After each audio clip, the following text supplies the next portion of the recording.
Let's take you back out. This is the scene in Sunset Park, Brooklyn. The heavy police presence continues there. People have been taken to the hospital. 16 total patients, 10 were shot, 5 critical but stable. CBS 2's Aundrea Cline-Thomas is at NYU Langone, where, let's see, 8 people were taken earlier today. And Aundrea, what do you have right now? Well, Maurice, that number has jumped significantly to 20 patients have been transported here. We're not quite sure if the earlier number was people who were taken here by ambulance and other people walked in, or if, after this incident unfolded and people went home and they realized, they had more minor injuries. We're still trying to figure that out, if people just walked into the emergency room with an ailment connected to this, or how many people were transported here. So we're still trying to sort that out, but we're told everybody is stable.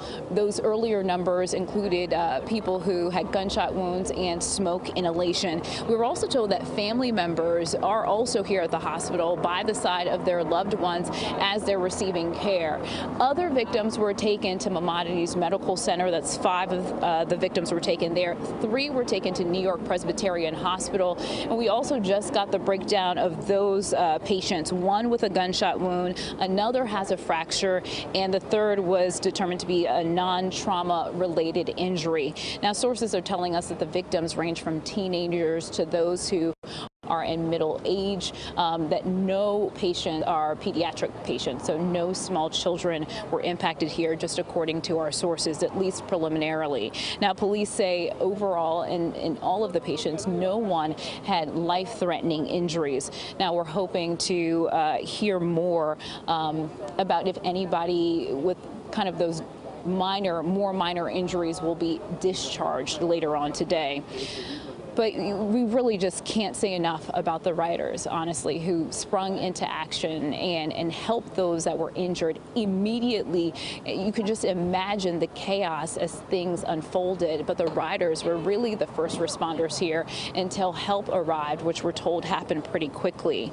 And I just want to add that doctors are, treating the wounds that you can see, but we've heard of people going to a precinct with anxiety, the mental and emotional toll, that is just being processed, and as you all said earlier, will be processed for a very, very long time. That's the latest here at NYU Langone in Brooklyn. Aundrea Cline-Thomas, CBS 2 News. Hey, Aundrea, I apologize. If you could just take us through the number of injured and people at the hospitals one more time. A lot of stuff's flying as we go here, so maybe you can just take us through that one more time. Yeah, Maurice, there are a lot of numbers. So the latest that we have right now, 20 people right here at NYU Langone in Brooklyn. Multiple injuries from gunshot wounds to smoke inhalation from what we've heard. 5 at Maimonides Medical Center. 3 at New York Presbyterian Hospital. The breakdown of those 3, 1 with a gunshot wound, another person has a fractured limb, the 3rd is non-trauma related. Their injury is a non-trauma related injury. So yeah, a lot of numbers here, and they keep on changing, but that's the latest that we have. Understood. No, we appreciate that, Aundrea. Thanks for clarifying. Yeah. So we're up to 28 people taken to the hospital. And as we understood it earlier, 10 had been shot, and 5 were in critical but stable condition. None of these injuries are said to be life-threatening at the moment, which appears to be some really, really encouraging news.